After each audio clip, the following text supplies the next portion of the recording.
Haïti.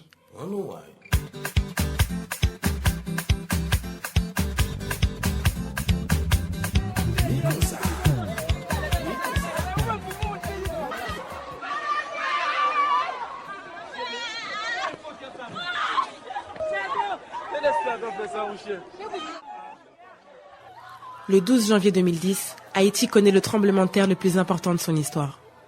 D'une magnitude de 7,3 sur l'échelle de Richter, il fait près de 230 000 morts, environ 300 000 blessés et laisse derrière lui plus d'1 million de sans-abri. Des édifices gouvernementaux de construction solides, des hôpitaux, des écoles, des universités, ainsi que de nombreux ministères s'effondrent. Face à cette tragédie, la planète entière se mobilise. Plusieurs pays, grandes sociétés mondiales et de nombreuses célébrités font des dons pour aider le peuple haïtien. Des centaines de milliers de microdons sont également faits. Certains citoyens envoient des SMS, d'autres donnent directement à la Croix-Rouge ou à des organismes mis en place pour la situation. Ainsi, dès le premier soir, 2 millions de dollars américains sont récoltés, 5 millions le lendemain. Mélissande Amédée, vice-présidente interne de l'Association des étudiants internationaux de l'Université de Moncton, est reconnaissante. J'ai été surprise de l'ampleur de l'aide et je ne sais même pas comment remercier les gens pour tout ce qu'ils ont fait.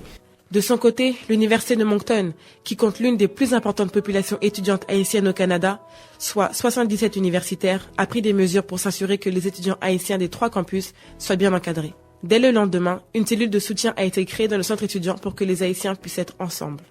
Fabrice Saint-Ville, gérant de la cellule actuelle pour Haïti, nous en parle.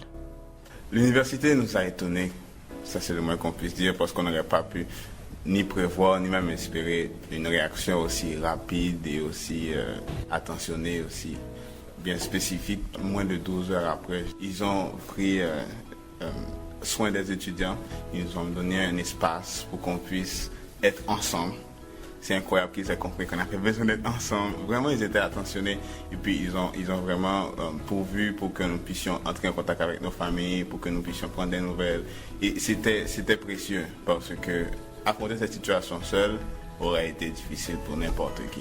Et ensuite, ils nous ont envoyé des études par rapport aux études pour cette session parce que, j'imagine, après cette catastrophe, on ne voit vraiment pas qu'est-ce qui va se passer. Je pense que, en grande partie, si on passe au travers, ce sera grâce à eux.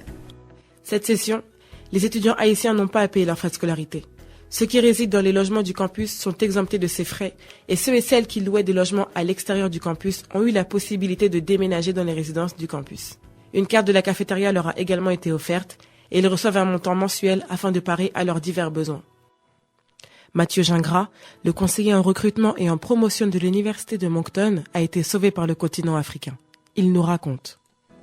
Je vous avoue que moi, personnellement, c'est sûr que ça a été un peu difficile parce que, étant donné que j'ai déjà été dans les Antilles sans aller à Haïti même, je devais être à Haïti cette semaine-là. J'avais même mes réservations du côté de l'hôtel de Montana qui a été détruit et le Caribé, donc c'était un des 2 options.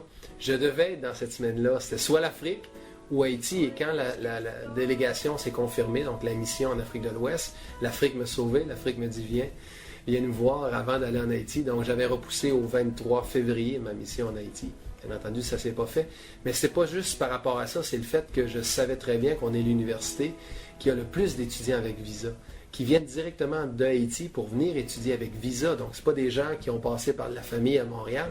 Donc je ne pouvais pas être là à vivre avec tous les étudiants et étudiantes et la communauté, ce drame qui était devenu planétaire. Parce que même en Afrique, c'était dans tous les cafés, dans tous les cyber, les gens allaient sur les ordinateurs, allaient voir, allaient chercher de l'information, MSN, s'envoyer des textes, qu'est-ce qui s'est passé. Et même par la CAN, il y avait la CAN, donc la Coupe d'Afrique à ce moment-là, on voyait les gardiens de but être là avec des affiches écrites sur leur fanion lorsqu'un but était compté ou un joueur montrait à la caméra « Haïti, on est avec vous ». Et là, j'ai senti « Wow, c'est mondial ceci ». Des centaines de millions de dollars venant des 4 coins du monde sont envoyés à Haïti. Face à cette mobilisation, Fabrice nous donne son point de vue. Le monde est un village maintenant et on est vraiment tous dans une seule communauté. C'est quelque chose qu'on vit plus ou moins, mais ça l'a comme mis à jour parce que dès le lendemain, on voyait tout le monde branché et la réaction aussi a été rapide. J'étais absolument étonné. Moi, je suis ici au Canada, au Nouveau-Brunswick, que j'avais jamais entendu parler vraiment en Haïti. Et voilà que je me sens comme si ces gens avaient de la famille là-bas. Du jour au lendemain, on est vraiment en communication, on est une seule famille. Et c'est comme cet événement m'a permis de voir ça. Et donc, je pense que ce serait bien que la communauté nationale, que le monde entier réalise qu'on est une seule famille. La devise haïtienne est l'union fait la force. La planète entière s'est unie pour venir en aide à Haïti. Ce regroupement fraternel, cette mobilisation internationale face à cette tragédie, est-elle un hasard? En ce début de décennie, où le monde est tiraillé entre les guerres, les maladies et dans cette situation, les catastrophes naturelles, cette union peut-il faire naître un éveil des consciences?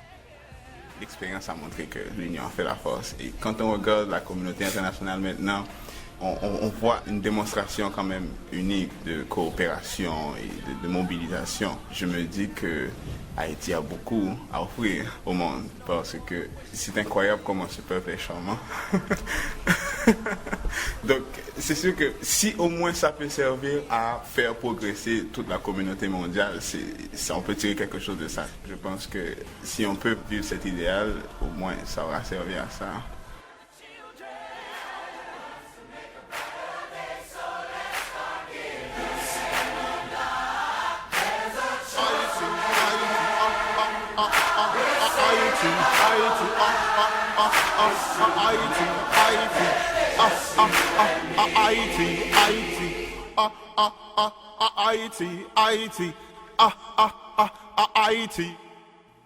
Ici Karel Vignon pour CKUM.